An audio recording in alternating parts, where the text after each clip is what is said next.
Welcome to Rajasthan GK training. दोस्तों स्वागत है आप सभी भावी अध्यापक एवं भावी अध्यापिकाओं का राजस्थान जीके ट्रेनिंग के इस यूट्यूब चैनल पर। दोस्तों हमारा third grade teacher level first का 11वां मॉडल पेपर है। हमने 10 मॉडल पेपर कंप्लीट कर चुके हैं। अगर आपने 10 मॉडल पेपर नहीं देखे तो नीचे डिस्क्रिप्शन बॉक्स में लिंक दिया गया है, जाके 10 मॉडल पेपरों को आराम से जाके देख ही लीजिएगा, फिर अपने 11वें मॉडल पेपर पर आइए। तो चलिए दोस्तों, अभी तक आपने चैनल को सब्सक्राइब नहीं किया तो चैनल को सब्सक्राइब कर दीजिए और वीडियो को लाइक कर दीजिए, क्योंकि आप फिर बाद में भूल जाते हो।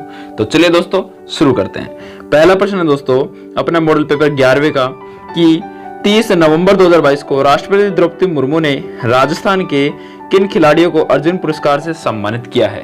तो किन खिलाड़ियों को किया है? तो ओम प्रकाश मिठारवाल व साक्षी कुमारी को किया है। किसके द्वारा? राष्ट्रपति द्रौपदी मुर्मू के द्वारा। ठीक है, चलिए अगला प्रश्न है कि प्रदेश की किस खिलाड़ी को BBC Indian sports woman of the year award से नामित किया गया है। तो किसे किया गया है दोस्तों? ये किया गया है अवनी लेखरा को। ठीक है, चलिए अगला कि राजस्थान की एकमात्र फुटबॉल खिलाड़ी कौन है जिन्हें गूगल ने अपने विज्ञापन में पोस्टर महिला आइकन बनाकर सम्मानित दिया है। तो दोस्तों ऐसी अपने हैं ममता गुजर। ठीक है, जिनको गूगल ने अपने विज्ञापन में एडवर्टाइजमेंट में पोस्टर महिला आइकन बनाकर सम्मान दिया है। ठीक है, वो अपने राजस्थान की ममता गुजर है। कौन है? ममता गुजर। ठीक है, चलिए अगला प्रश्न है कि 19 से 21 नवंबर 2022 तक सेना व वायुसेना के इंटीग्रेटेड योद्धाभ्यास का आयोजन बीकानेर के महाजन फायरिंग रेंज में किया गया। इस योद्धाभ्यास का नाम क्या है? तो इस योद्धाभ्यास का नाम दोस्तों शत्रुनाश है।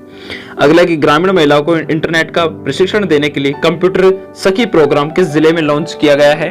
तो कंप्यूटर सखी प्रोग्राम आपसे पूछ ले तो आपको बताना है ये अपने चूरू जिले में लॉन्च किया गया है, क्योंकि इनको ग्रामीण महिलाओं को इंटरनेट का प्रशिक्षण देने के लिए। ठीक है, कंप्यूटर सखी ऐप, सखी प्रोग्राम।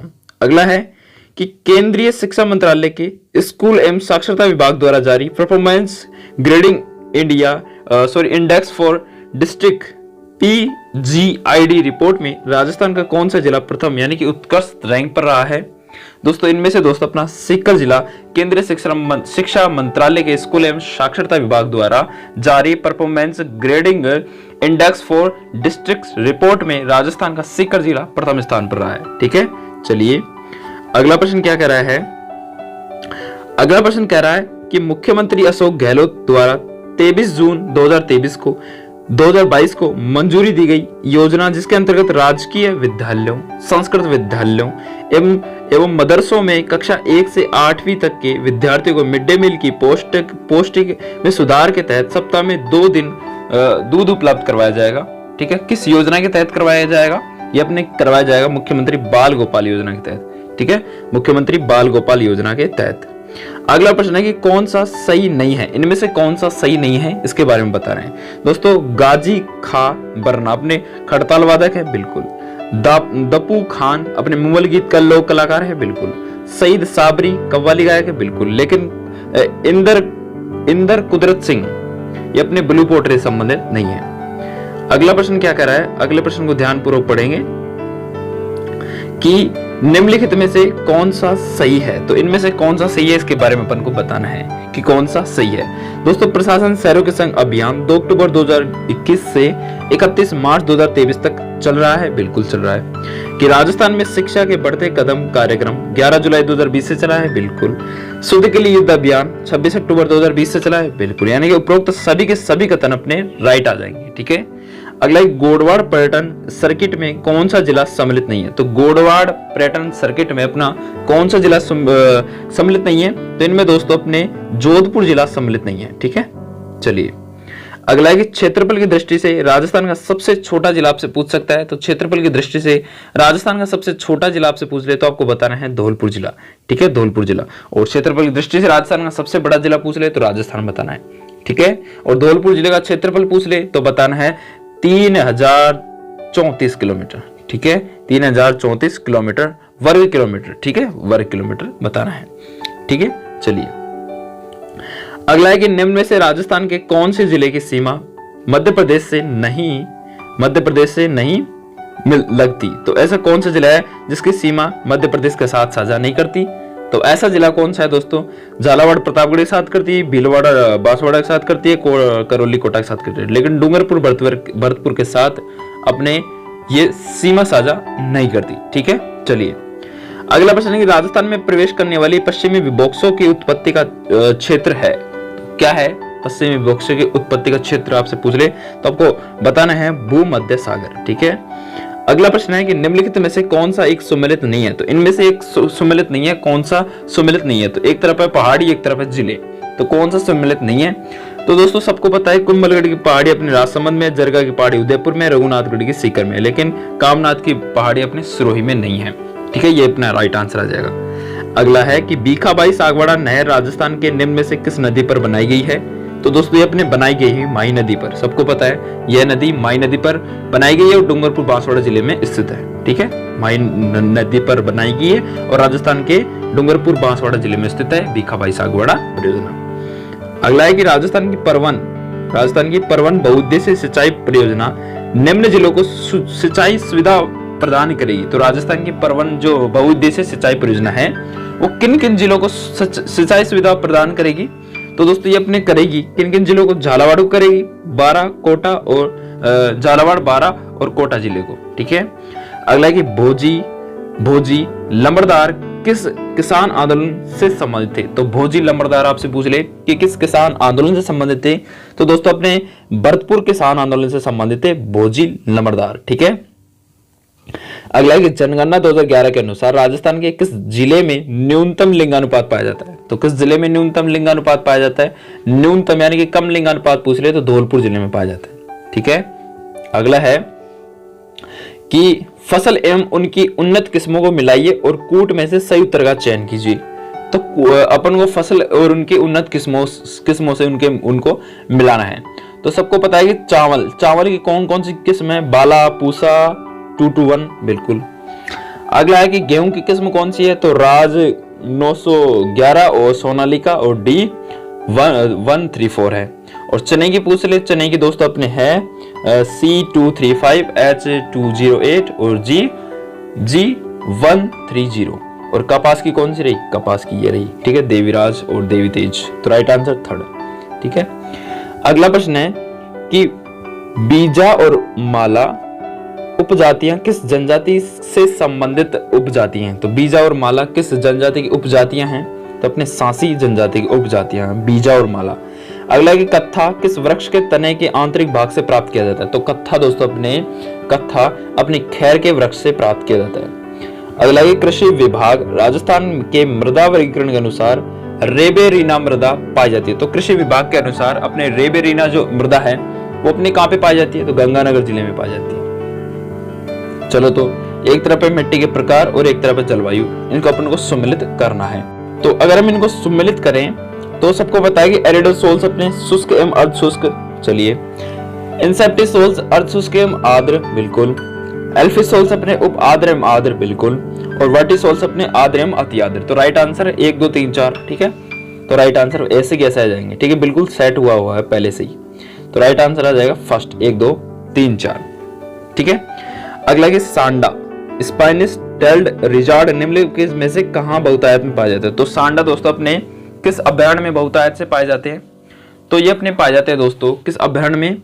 ये अपने पाए जाते हैं तालसा पर, और तालसा पर कहां पे है? चूरू में। ठीक है, चलिए अगला कि राजस्थान में लिग्नाइट कोयले के प्रमुख जमाव कहां स्थित है? तो राजस्थान में लिग्नाइट कोयले के जमाव आपसे पूछ ले तो आपको क्या बताना है? कपूड़ी, मेड़ता और पलाना। ठीक है, अगला कि सोने की बुग्गिया जगपुरा दिलवारा पेटी स्थित है। तो सोने की बुंकिया जगपुरा दिलवारा पेटी आपसे पूछ ले तो आपको बताना है दोस्तों ये अपने बांसवाड़ा में स्थित है।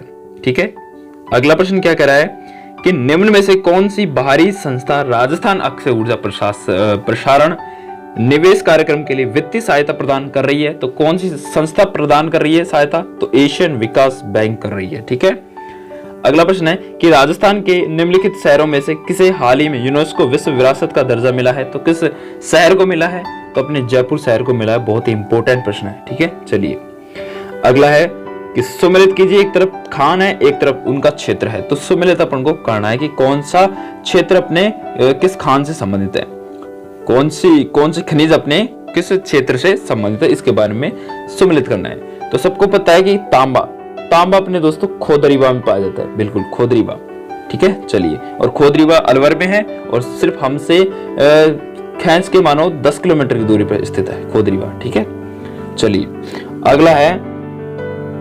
अगला है कि जिप्सम अपने दोस्तों जामसर, बिल्कुल जामसर में है। और रॉक फास्फेट जो दोस्तों अपने रामपुरा आगुचा में है। और सीसा जस्ता अपने जामरकोटला में। तो सही आंसर 2143 आ जाएगा। अगला है कि मौर्य युगीन बुद्ध स्तूप के पुरावशेष कहां से प्राप्त हुए हैं? तो मौर्य युगीन बुद्ध स्तूप के पुरावशेष अपने कहां से प्राप्त हुए हैं? तो अपने प्राप्त हुए हैं दोस्तों बैराट, और बैराट का पे जयपुर में। ठीक है, चलिए, अगला प्रश्न है कि निम्नलिखित में से कौन से स्थल को धूलकोट भी कहा जाता है? तो किस स्थल को धूलकोट के नाम से जाना जाता है? दोस्तों अपने आहड़ को धूलकोट के नाम से जाना जाता है। अगला है कि मुगलों से वैवाहिक संबंध करने वाला प्रथम राजपूत परिवार कौन था? तो प्रथम राजपूत परिवार आपसे पूछ ले तो आपको बताना है कच्छावा राजपूत परिवार। ठीक है, चलिए, अगला है कि किसके शासनकाल में जावर की चांदी की खान खोजी गई थी? तो किसके शासनकाल में खोजी गई थी? ये अपने खोजी गई थी महाराणा लक्ष्य सिंह की। ठीक है, चलिए, अगला कि निम्न में से किसने जोधपुर में रानीसर तालाब का निर्माण करवाया था? तो जोधपुर में दोस्तों रानीसर तालाब का जो निर्माण है दोस्तों वो अपने जस माधे के द्वारा करवाया गया था। ठीक है, और ये अपने राव जोधा की पत्नी थी। ठीक है, सबको पता है। अगला प्रश्न है कि कर्नल जेम्स टोड ने निम्न में से किस युद्ध को मेवाड़ के इतिहास का मैराथन कहा है? तो किस युद्ध को कहा है? दोस्तों अपने दिवेर के युद्ध को कहा है। किसको? दिवेर के युद्ध को। ठीक है, जो अपने 1582 ईस्वी में मेवाड़ में मुगलों के बीच लड़ा गया था। ठीक है, और जिसमें महाराणा प्रताप की विजय हुई थी। ठीक है, चलिए, अगले 1857 की क्रांति के समय बीकानेर का शासक कौन था? तो 1857 की क्रांति के समय बीकानेर का शासक आपसे पूछ ले तो आपको बताना है महाराजा सरदार सिंह था 1857 क्रांति के समय बीकानेर का शासक। ठीक है, अगला है कि किस मेले को आदिवासियों का कुंभ कहा जाता है? तो आदिवासियों का कुंभ दोस्तों अपने पूछ ले कि किस मेले को कहा जाता है तो आपको क्या बताना है? आपको बताना है कि अपने बेणेश्वर मेले को जो अपने डूंगरपुर जिले में लगता है उसको आदिवासियों का कुंभ के नाम से जाना जाता है। अगला कटे हुए कान तथा जटा निम्न में से किसका परिचयात्मक प्रतीक होते हैं? तो किसके परिचयात्मक प्रतीक होते हैं? अपने रावल जोशियों के होते हैं। ठीक है, रावल जोशियों के होते हैं। ठीक है, अगला कौन से क्षेत्र में चैत्र शुक्ल पंचमी को गुलाबी गणगौर मनाई जाती है? तो सबको पता है गुलाबी गणगौर नाथद्वारा राजसमंद की प्रसिद्ध है और अपने चैत्र शुक्ल पंचमी को मनाई जाती है नाथद्वारा में। अगला है कि हाल ही में रामदयाल शर्मा को पद्मश्री से नवाजा गया। वे निम्नलिखित में से किस क्षेत्र में योगदान के लिए प्रसिद्ध हैं? तो अपने जो दोस्तों रामदयाल शर्मा हैं वो अपने सबको पता है कि नौटंकी कला से संबंधित थे। ठीक है, गीदड़ नृत्य राजस्थान के किस क्षेत्र का नृत्य है? तो गीदड़ नृत्य आपसे पूछ ले किस क्षेत्र का नृत्य है? तो शेखावाटी का प्रसिद्ध नृत्य है गीदड़। ठीक है, और ये अपने होली के अवसर पर किया जाता है। अगला है कि ख्यात बीकानेर राठौड़ी के अनुसार निम्न में से कौन सा सर्वमान्य व्यंजक विवाह के अवसर पर बनाया जाता है? तो कौन सा व्यंजन बनाया जाता है? अपने लापसी बनाई जाती है भाई साहब। ठीक है, चलिए, अगला कि 84 खंभों की छतरी आपसे पूछ सकता है। इंपॉर्टेंट प्रश्न है, बताइए कि 84 खंभों की छतरी कहां पे स्थित है? तो 84 खंभों की छतरी अपने बूंदी में स्थित है। ठीक है, 84 खंभों की छतरी जो देवपुरा गांव अपने बूंदी में स्थित है। ठीक है, और अपने राव अनिरुद्ध द्वारा धाबाई देवी की स्मृति में 1683 ईस्वी में बनवाई गई थी। ठीक है, अगला कि घोटाड़ू का किला कहां पे स्थित है? तो घोटाड़ू किला आपसे पूछ ले तो आपको बताना है जैसलमेर जिले में स्थित है। ठीक है, इस किले के भीतर घोटारू माता का मंदिर भी बना हुआ है, इसलिए इसको घोटारू का किला कहते हैं। ठीक है, अगला प्रश्न है कि वीर भारत सभा की स्थापना से संबंधित क्रांतिकारी था। तो वीर भारत सभा की स्थापना से संबंधित क्रांतिकारी कौन था? तो ये था अपने दोस्तों केसरी सिंह बारेट। अगला है सुरजी भगत राजस्थान के किस जनजाति के धार्मिक सामाजिक सुधारक नेता थे? तो दोस्तों ये अपने थे भील जनजाति के। किसके? भील जनजाति के। अगला प्रश्न दोस्तों कि निम्नलिखित में से कौन सा युग्म गलत है? गलत युग्म को छांटना है कि एक तरफ कृषक आंदोलन और एक तरफ नेता। ठीक है, तो अपन को गलत युग्म की पहचान करनी है। बेगू किसान आंदोलन अपने नेता थे रामनारायण चौधरी, बिल्कुल सही है। अगला बूंदी नैनूराम शर्मा, बिल्कुल सही है। बिजोलिया विजय सिंह पथिक, बिल्कुल सही है। लेकिन बीकानेर से नरोत्तम लाल जोशी नहीं थे। ठीक है, ये अपना गलत आ जाएगा। अगला है 1857 में कोटा में विद्रोह का नेता कौन था? तो 1857 में कोटा में विद्रोह का नेता आपसे पूछ ले तो आपको बताना है जयदयाल। ठीक है, कौन था?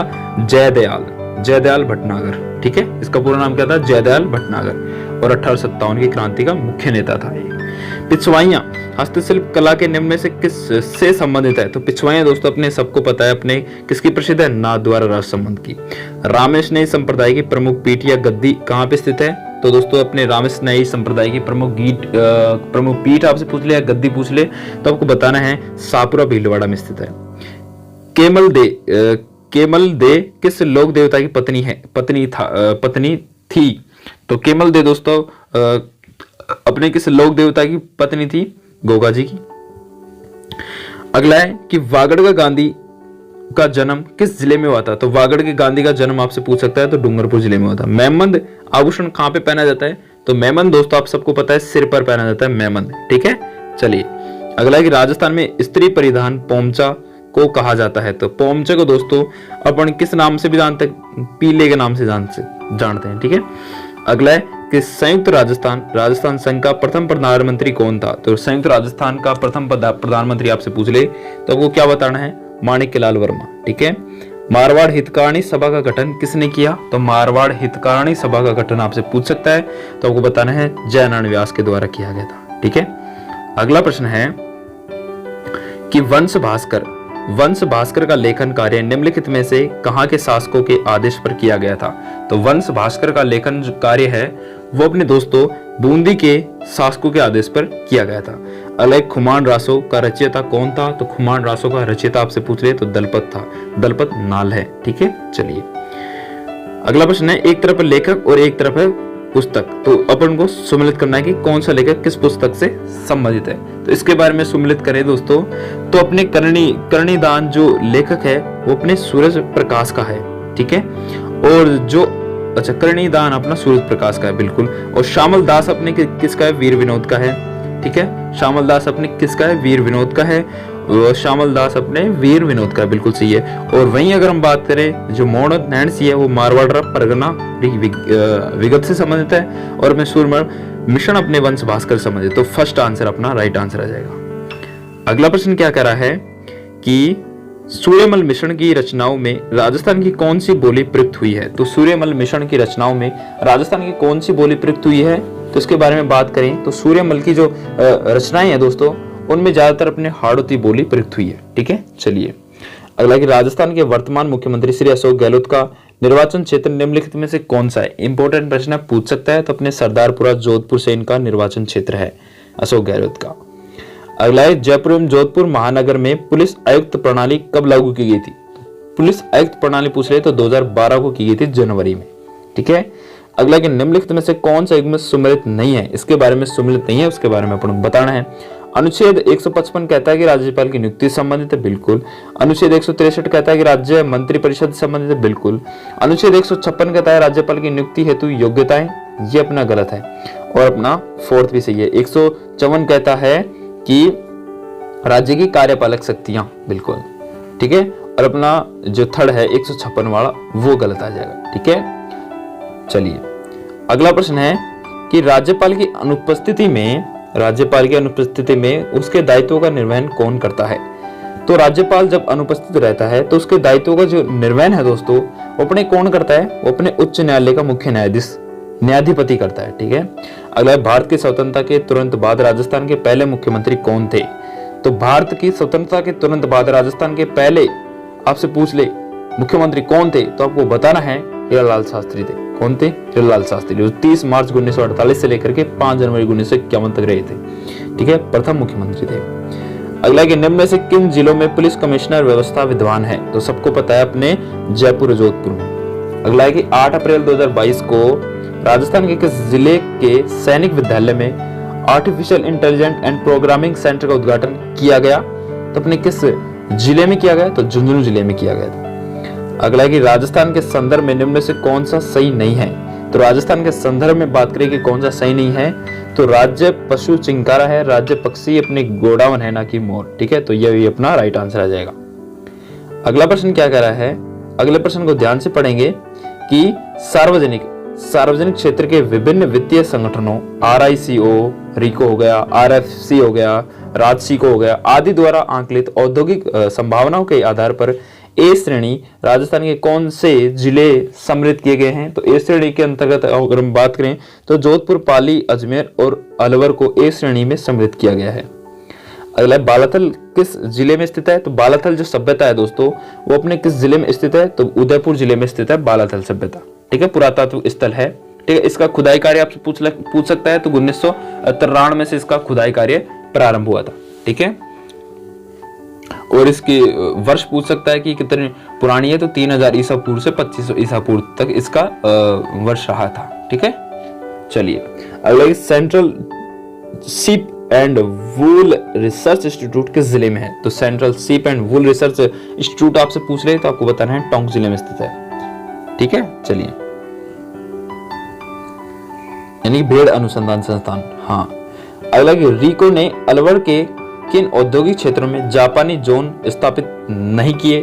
तो जापानी जोन इनमें से अलवर के किन क्षेत्रों में नहीं किए? थानागाजी औद्योगिक क्षेत्रों में नहीं किए, लेकिन नीमराणा में है, नीमराणा में गिलोट में है, और गिलोट औद्योगिक क्षेत्र में जापानी जोन के नाम से जाना जाता है इन सभी को। ठीक है, अगर नाथद्वारा का मूल नाम क्या था? तो नाथद्वारा का आपसे मूल नाम पूछ लेना तो आपको बताना है सिहाड़ था नाथद्वारा का मूल नाम। अगला है कि राज्य सरकार के मुख्य सचिव की नियुक्ति कौन करता है? तो राज्य सरकार के मुख्य सचिव की नियुक्ति आपसे पूछ ले तो आपको बताना है दोस्तों कौन करता है? वो करता है अपने मुख्यमंत्री। अगला, निम्नांकित में से कौन राजस्थान के मुख्यमंत्री एवं उप मुख्यमंत्री के पद पर रह चुके हैं? तो कौन रह चुके हैं? तो इनमें से दोस्तों अपने टीकाराम पालीवाल रह चुके हैं राजस्थान के मुख्यमंत्री और उप मुख्यमंत्री के पद पर। अगला, स्वच्छ भारत मिशन कब शुरू किया गया था? तो स्वच्छ भारत मिशन आपसे पूछ रहे 2 अक्टूबर 2014 को शुरू किया गया था। कब? 2 अक्टूबर 2014 को। अगला, कि मुख्यमंत्री राजश्री योजना के तहत बालिकाओं जो राजस्थान सरकार से संबंध है जिनका जन्म की पहली तारीख या उससे बाद हुआ वित्तीय सहायता के लिए पात्र हैं, जिनका जन्म अपने कब हुआ हो? 2016 से, जून 2016 से राजश्री योजना में, वही अपने पात्र हैं। अगला है कि कॉलेज विद्यार्थियों को डिजिटल अकादमी सामग्री और सहायता प्रदान करने के लिए राजस्थान सरकार ने एक ऐप प्रारंभ किया। इस ऐप का नाम आपको कोई बता सकता है? इसका ऐप का क्या नाम था? तो इस ऐप का नाम था दोस्तों माई बुक लो ऐप। ठीक है, जो अपने कॉलेज के विद्यार्थियों से संबंधित ऐप था। अगला, राजस्थान में राष्ट्रीय ग्राम स्वराज अभियान के संदर्भ में निम्नलिखित में से कौन सा कथन गलत है? तो राजस्थान में राष्ट्रीय ग्राम स्वराज अभियान के संदर्भ में अगर हम बात करें तो दोस्तों इस योजना में वित्त पोषण के लिए केंद्र व राज्य सरकार के बीच 60:40 में हिस्सेदारी है। बिल्कुल है। इस योजना का नारा अपनी योजना आपण विकास है। ये चलिए अगला क्या कह रहा है कि पंचायत सशक्तिकरण अभियान ही नाम बदलकर राष्ट्रीय ग्राम स्वराज अभियान किया गया। बिल्कुल। इस योजना में विशेष ध्यान जनप्रतिनिधियों एवं कार्मिकों के क्षमता संवर्धन पर है। क्या सही है? हाँ, ये भी सही है। तो बचा कौन सा? तो यही अपना गलत आ जाएगा। ठीक है, असंगत आ जाएगा। अगला, राजस्थान में राष्ट्रीय आयुष मिशन का उद्देश्य क्या है? तो राजस्थान में राष्ट्रीय आयुष मिशन का उद्देश्य आपसे पूछ रहे तो आपको क्या बताना है? आपको बताना है इसका राइट आंसर कि राज्य में आयुर्वेदिक, होम्यो, यूनानी, योगा और तथा प्राकृतिक चिकित्सा पद्धतियों का विकास, ठीक है, ही इसका मुख्य उद्देश्य था। अगले, राजस्थान की बाह्य सहायता प्राप्त परियोजनाओं को उनकी संबंधित संस्थानों के साथ सम्मिलित कीजिए। तो सेकंड सूची फर्स्ट को सूची सेकंड से आपको सम्मिलित करना है। ठीक है, सेकंड को फर्स्ट से सम्मिलित करना है। तो अगर बात करें वानिकी एवं जैव विविधता परियोजना चरण सेकंड, इसकी अगर हम बात करें तो अपने संबंधित है JICA से संबंधित। ठीक है, और राज्य राजमार्ग विकास कार्यक्रम सेकंड आपसे पूछ ले तो ये अपने संबंधित है WB से संबंधित। अगला कि राज्य राजमार्ग निवेश कार्यक्रम फर्स्ट, तो ये अपने संबंधित है ADB से संबंधित। और बचा रेगिस्तानी क्षेत्र के लिए जल क्षेत्र पुनर्भरण योजना अपने NDB से संबंधित है। Right answer 2। अगला प्रश्न है कि राजस्थान सरकार द्वारा शिक्षा में किए जा रहे नवाचार एवं आधारभूत सुविधाओं को बढ़ाने में सहयोग राशि निम्न में से किस पोर्टल द्वारा प्रदान की जा सकती है? तो दोस्तों अपने ज्ञान संकल्प पोर्टल के द्वारा सहयोग राशि प्रदान की जा सकती है। अगला कि शिक्षा वाणी कार्यक्रम के संबंध में कौन सा कथन सत्य नहीं है? तो सत्य नहीं है, इसके बारे में बताना है। तो इस कार्यक्रम में शिक्षा वाणी नामक टीवी कार्यक्रम चलाया गया था, यही अपना सत्य नहीं है, क्योंकि रेडियो कार्यक्रम चलाया गया था इसमें। तो ठीक है, चलिए अगला है कि अगला है कि SDMC का पूरा नाम क्या है? तो SDMC का पूरा नाम पूछ रहे हैं, तो विद्यालय विकास एवं प्रबंध समिति SDMC का पूरा नाम है। अगला है कि SMC का पूरा नाम क्या है? तो SMC का पूरा नाम आपसे पूछ रहे तो विद्यालय प्रबंध समिति है, ठीक है। और SMD का पूरा नाम पूछ रहे तो विद्यालय विकास एवं प्रबंध समिति। SMC का, SDMC का और SMC का तो विद्यालय प्रबंध समिति।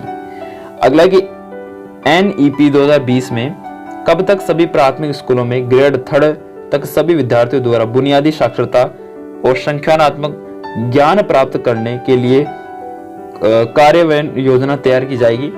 तो अपनी की जाएगी दोस्तों कब तक? 2025 तक। अगला है कि नई शिक्षा नीति के तहत व्यापक स्कूली शिक्षा के लिए राष्ट्रीय पाठ्यक्रम रूपरेखा NCFS 2020-21 किसके द्वारा विकसित किया जाएगा?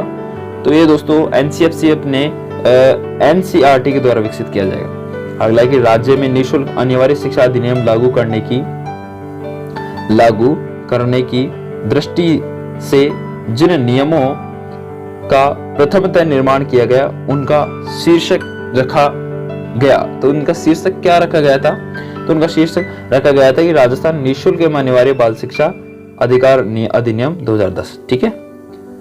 अगला है कि इंदिरा प्रियदर्शनी पुरस्कार योजना के तहत कक्षा 10 की परीक्षाओं में प्रत्येक जिले में प्रथम स्थान प्राप्त करने वाली बालिकाओं की कितनी राशि पुरस्कार स्वरूप दी जाती है? तो दोस्तों इन बालिकाओं को अपनी दी जाती है 75,000 रुपए, ठीक है, इंदिरा प्रियदर्शनी पुरस्कार के तहत, ठीक है, जो जिले में फर्स्ट आती है उनको, ठीक है। चलिए अगला, बालिकाओं के लिए विदेश में स्नातक स्तर की सुविधा किस वर्ष से प्रारंभ की गई है?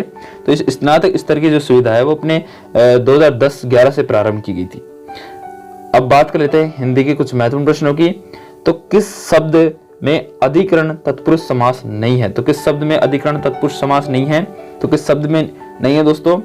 ये अपने सेना नायक में नहीं है और सभी में है, ठीक है। जलमग्न में है, लोकप्रिय में है और घुड़सवार में है। किस शब्द का संधि विच्छेद सही है? तो संधि विच्छेद की बात करें तो अपने किसका सही है? तो सदाचार का सदाचार गलत है। पित्राज्ञा का पितृ प्लस आज्ञा ये भी गलत है। स्वल्प का स्वधन अल्प ये भी गलत है। तो चिंताभास, अपने चित धन आभास, चिंताभास, बिल्कुल राइट आंसर 4। अगला है कि लोग रामायण पढ़ते हैं में कौन सी क्रिया है? तो लोग रामायण पढ़ते हैं तो इसमें तो सकर्मक क्रिया है, ठीक है। अगला है कि संज्ञा से निर्मित विशेषण है। तो इनमें से संज्ञा से निर्मित विशेषण की पहचान करें तो दैनिक अपने संज्ञा से निर्मित एक तरह का क्या विशेषण है? अपने काम मैं अपने आप काम कर लूंगा वाक्य में रेखांकित सर्वनाम शब्द का भेद क्या है? तो मैं अपने आप काम कर लूंगा तो अपने निजवाचक सर्वनाम का है, ठीक है, निजवाचक सर्वनाम। चलिए अब कुछ इंग्लिश के महत्वपूर्ण प्रश्न आ चुके हैं। प्रश्न कह रहा है कि Ramesh is Khalistan longest boy in the class. तो 96 का अगर हम आंसर की बात करें तो इसका राइट आंसर आ जाएगा कि Ramesh is the longest boy in the class. अगला, one who studies and collectors coins. तो इसका राइट आंसर आपसे पूछ ले तो नो मेनी मिस्टेक, ठीक है। अगला है कि choose the correct meaning then I thought if I want to be a good runner I have to practise, I know that practice make perfect. तो इसका राइट आंसर आपसे पूछ ले तो आपको बताना है कि practising is the way to get good at something. अगला है कि we can not depend on him for this assessment is it needs careful handling and he is like a bull in a china shop. तो इसका right answer है कि 99 का आ जाएगा कि ए केमिस्ट पर्सन, ठीक है। अगला है कि he asked me where do you live. तो he asked me where do you live. तो इसका राइट आंसर क्या आ जाएगा?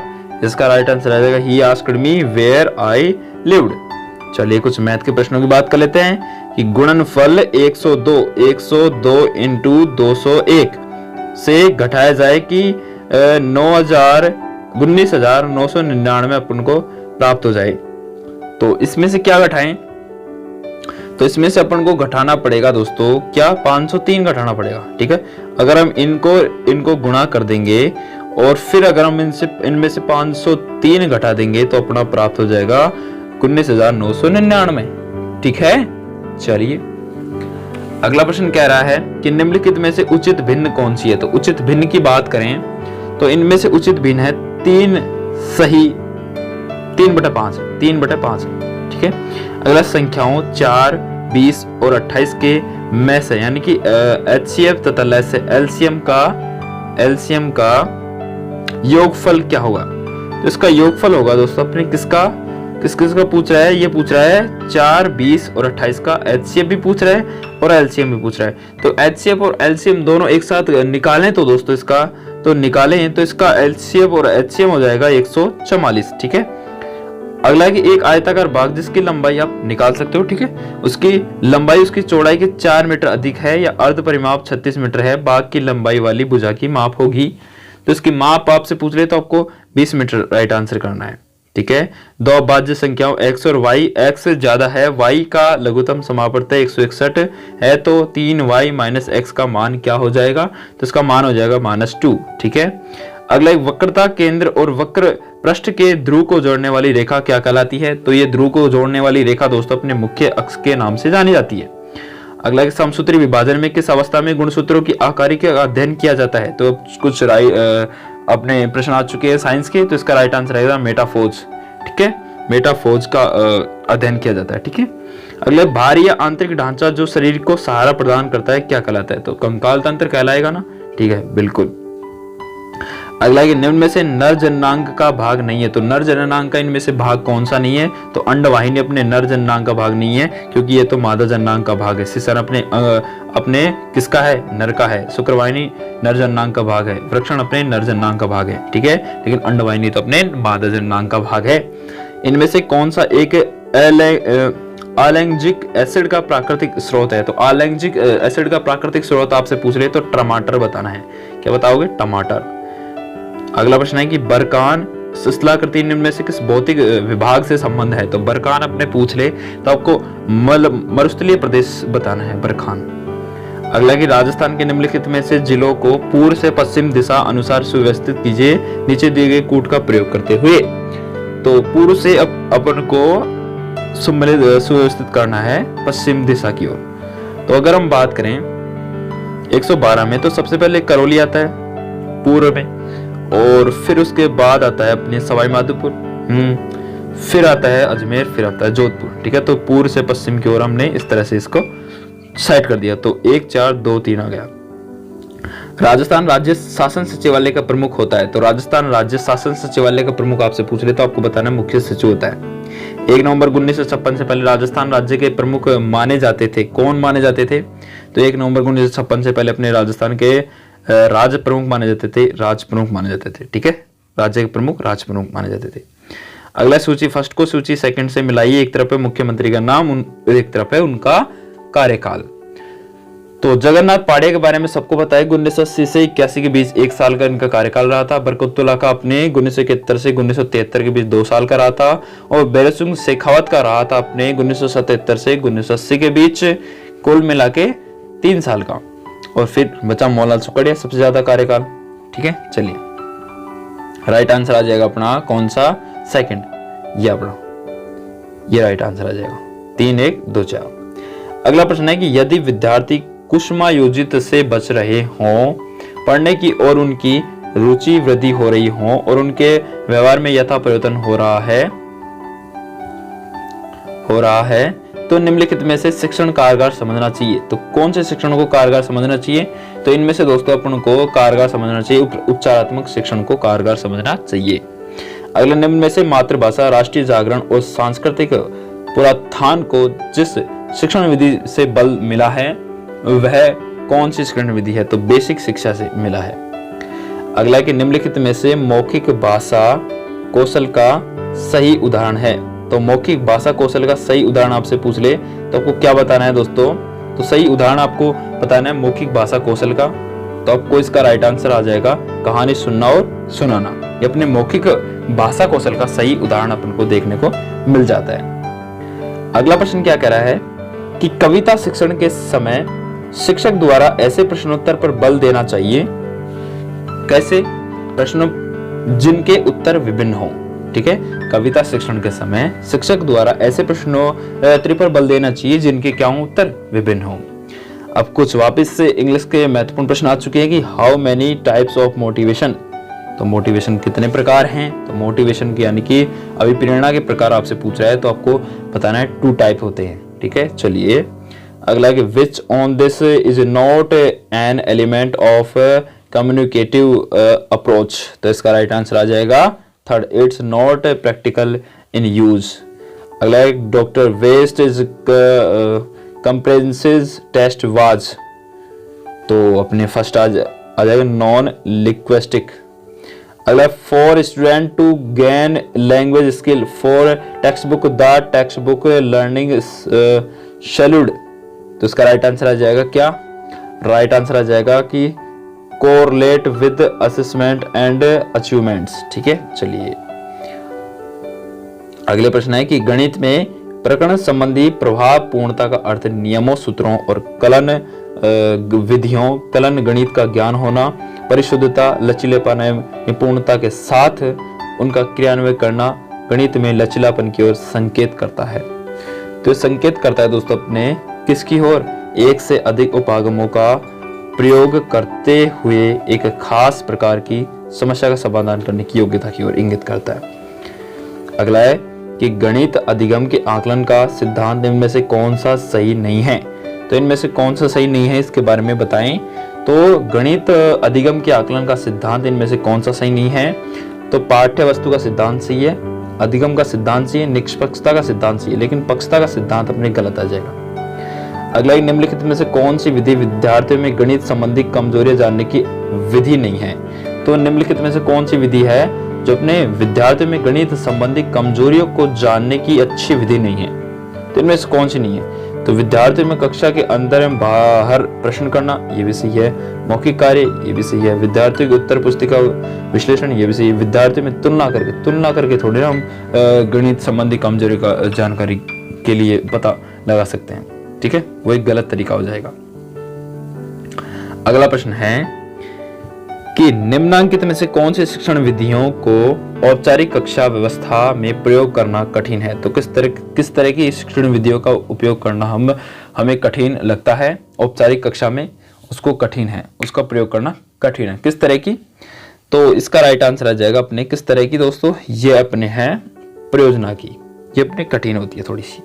शैक्षणिक उद्देश्य के लिए ब्लूम के वर्गीकरण का ज्ञानात्मक क्षेत्र शिक्षार्थियों में क्या प्रभाव करता है, तो ब्लूम का वर्गीकरण क्षेत्र अपने विचार पर प्रभाव करता है। ठीक है, ब्लूम का वर्गीकरण क्षेत्र ज्ञानात्मक क्षेत्र में शिक्षार्थियों में क्या प्रभाव करता है, तो विचार का प्रभाव करता है।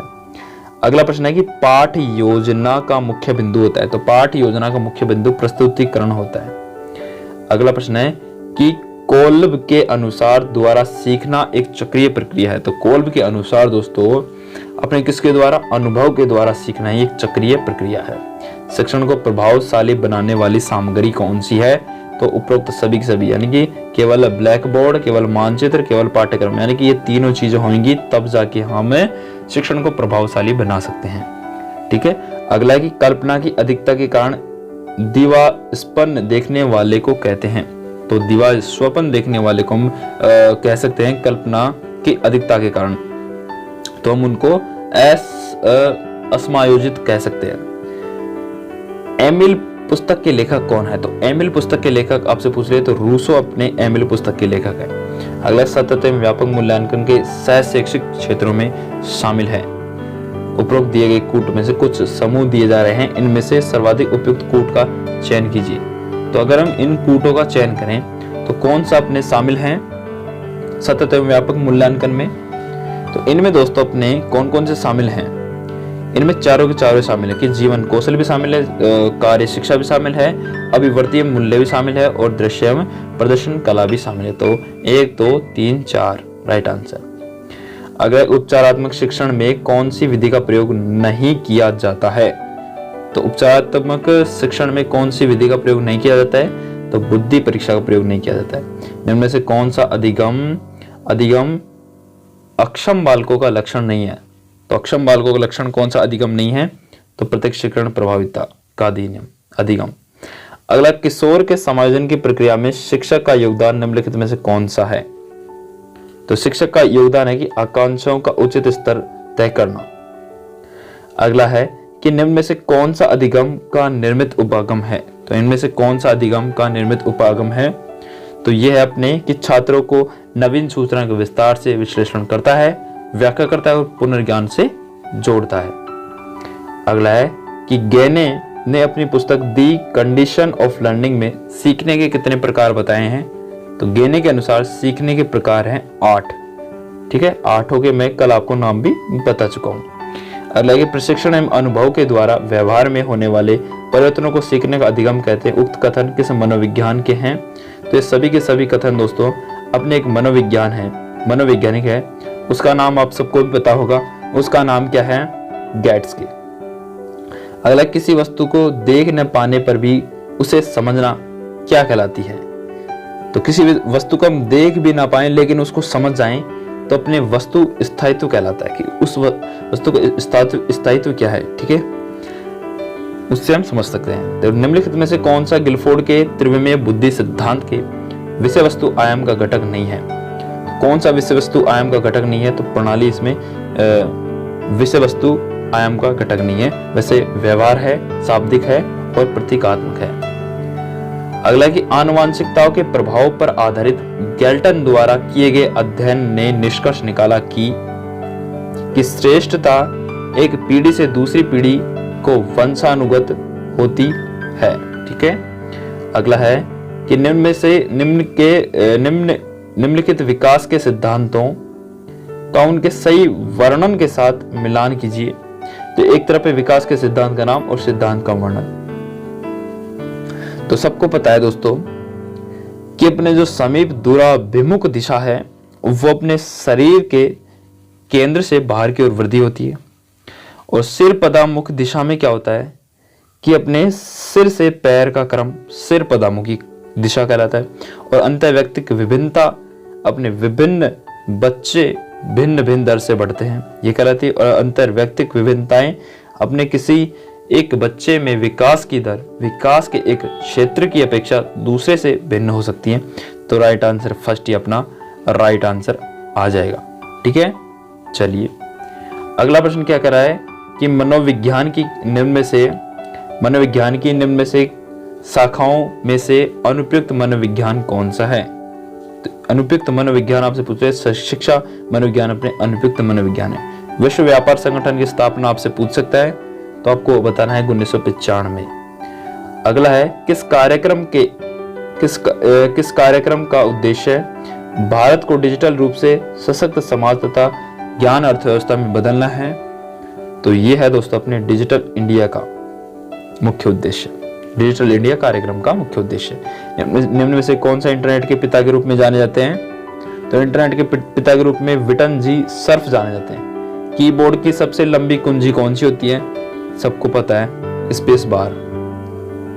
अगला, सूचना एवं संप्रेषण तकनीकी द्वारा शिक्षा एक राष्ट्रीय अभियान के संदर्भ में कौन सा कथन असत्य नहीं है?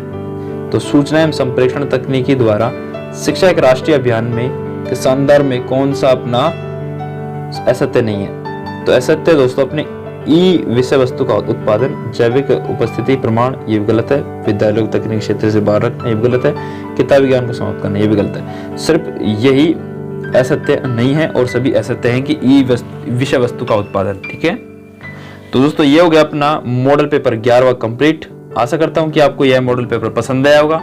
पसंद आया तो लाइक शेयर सब्सक्राइब जरूर करना और अपने दोस्तों में शेयर भी जरूर करना, और नीचे कमेंट के माध्यम से बता सकते हैं कि आपके 150 प्रश्नों में से कितने प्रश्न सही हो रहे हैं और आपकी तैयारी किस प्रकार से चल रही है।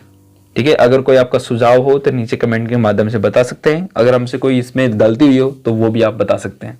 ठीक है, तो आपके सामने 2 वीडियो प्रस्तुत हो रही होंगी, जिनमें से किसी एक पर क्लिक करो और अपना ज्ञान बढ़ाओ। मिलते हैं कल नए मॉडल पेपर के साथ। तब तक के लिए जय हिंद, जय भारत, जय राजस्थान। धन्यवाद।